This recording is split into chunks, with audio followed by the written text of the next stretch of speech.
Well, good evening. Great to be with everyone. Donald Trump and House Republicans promised that they were going to lower the high cost of living in the United States of America. They, of course, have failed to do that. Costs aren't going down, they're going up. So that's a broken promise. Instead, they are trying to enact one of the largest health care cuts in American history, if not the largest.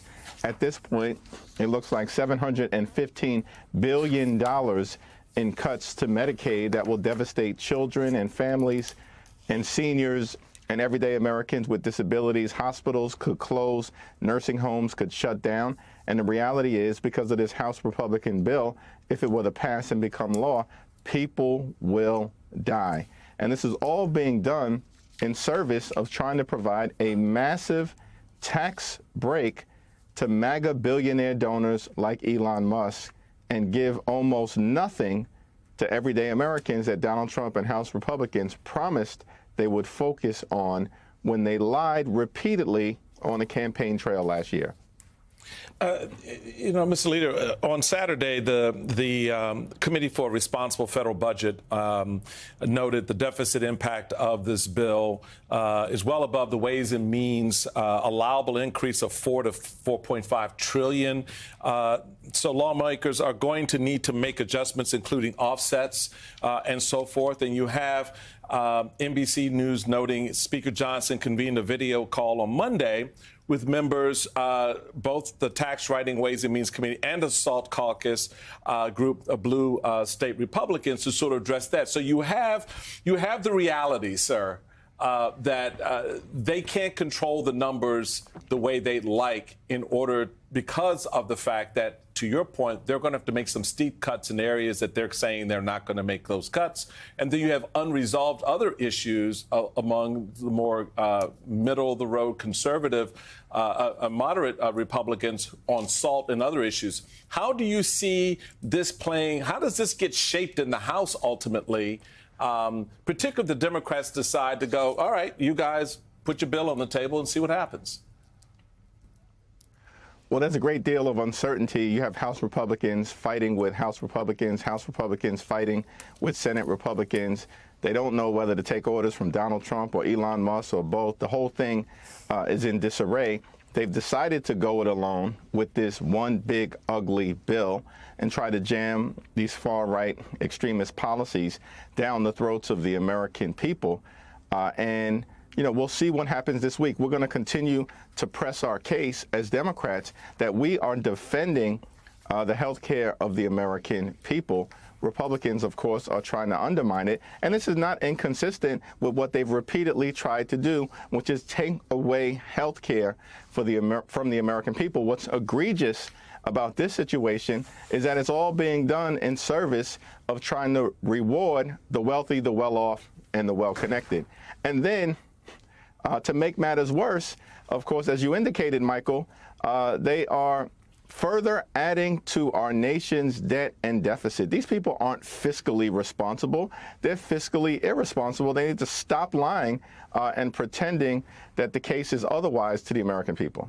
So they released this sweeping tax plan today, except they've not actually dealt with, as Michael sort of referenced there, the real friction point here, which is SALT. Let me read you just a little bit of the reporting. The legislative text currently calls for the SALT deduction cap to be hiked to $30,000 and applies only to those who make up to $400,000 a year. One House Republican close to the process told NBC News there would be enough GOP votes to sink the bill if that SALT figure remains in the final product. I want you to game this out with me. If those, Republicans who say that SALT is a deal breaker because they represent districts where that is a deal breaker for their voters, let's say they fold. Let's say they decide not to hold the line. They vote with Trump on this tax plan, on this budget. Do you currently believe you can flip their seats? Yes. These Republicans who have been, allegedly advocating to address the situation with state and local tax deduction are all phonies. Understand that in 2017, it was Republicans through the GOP tax scam that imposed the tax cap, the SALT cap, $10,000 on everyday Americans, and as a result have cost people in states across the country, in places like New York and New Jersey and Connecticut and Illinois, Pennsylvania and California, amongst others, thousands of dollars a year in additional costs. That is because of what Republicans did in 2017. And so if nothing were to happen with respect to the state and local tax deduction provision this year, then the cap would go away and they would provide thousands of dollars of additional income to everyday Americans. And so the notion that Republicans are going to try to get away with a $30,000 per year cap, that's not helping middle-class Americans across the country. And these so-called swing seat Republicans in these blue-leaning states will be held accountable next year, and many will lose. Before we get to the tariffs, Mr. Leader, there is reporting from March 31st in The Guardian that talks about how Republican districts were the ones that have benefited the most from these clean energy spending boosts. This is from the bills that were passed in the Biden administration. The text reads, Republicans who now control Congress have to decide if they will eliminate the IRA's grants and, more crucially, the tax credits that have spurred a boom in clean energy activity in their own districts. A total of 78% of this spending has gone to Republican-held suburban and rural districts across the U.S. That's according to data from Atlas Public Policy. In this current bill that we now know about and scanning through it, there are reductions here that will hit those Republicans in those districts. There's also a severe cut to Medicaid that and I'm just going to read here, the Congressional Budget Office on Sunday night said that 8.6 million people will go uninsured if the health portions of this package become law. Do you have 4 Republicans, 5 Republicans, or any of the 12 Republicans, frankly, that have signed letters indicating that they are concerned about the deficit, or the Republicans that have signed letters indicating that they're concerned about cuts to Medicaid, who are willing to vote with you against this bill? What does your whip count tell you? Well, that remains to be seen whether these Republicans who have taken all of these public positions, because they are on the run in the communities they represent all across the country, the American people are unhappy with them and the failure of Republicans to be a check and balance on an out-of-control executive branch. They're just functioning as a rubber stamp for Donald Trump's extreme policies. But this is going to be the ultimate test.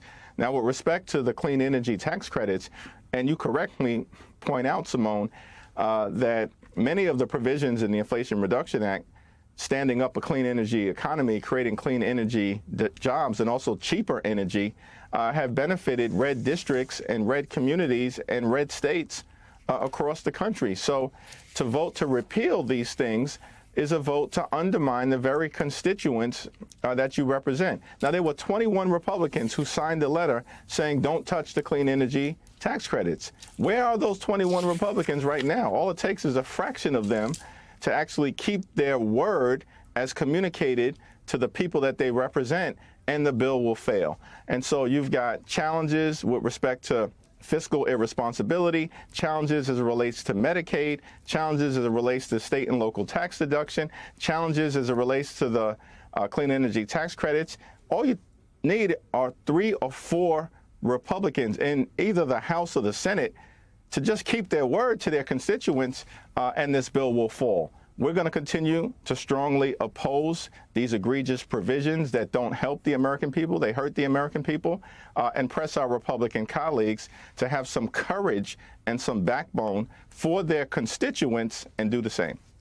So, it's the politics here is very interesting. So I love Simone's question because it really just kind of reframes some realities that I think Democrats are going to have to work through. And one of them, what you're starting to hear on the streets right now, is that the Republicans are doing this sort of artful dodger kind of game where they're now talking about, oh, we're going to increase taxes on the wealthiest Americans, and Trump is floating that out there. And of course, you've got a whole lot of reminiscent playback to "You read my lips, no new taxes" from George Bush 41. But now you have the president also on Monday issuing an executive order asking drug makers to voluntarily reduce the prices of key medicines in the United States.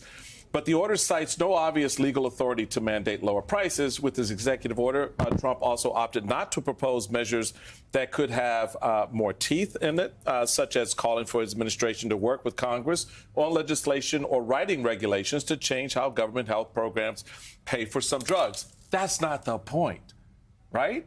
The point is, hey, I'm cutting drug prices. So do you see politically the Republicans not so much legislatively doing anything with teeth, but rather framing political narratives that make it more difficult for Democrats, as Simone offered up a little bit before, to go after some of those seats that could be on the chopping block otherwise? Well, they're certainly going to try, but the reality is the core promise that Donald Trump and Republicans made to the American people was that they were going to improve the economy, and they inherited one that was moving in the right direction. The big challenge was the high cost of living in the United States of America. It's a challenge that we need to tackle.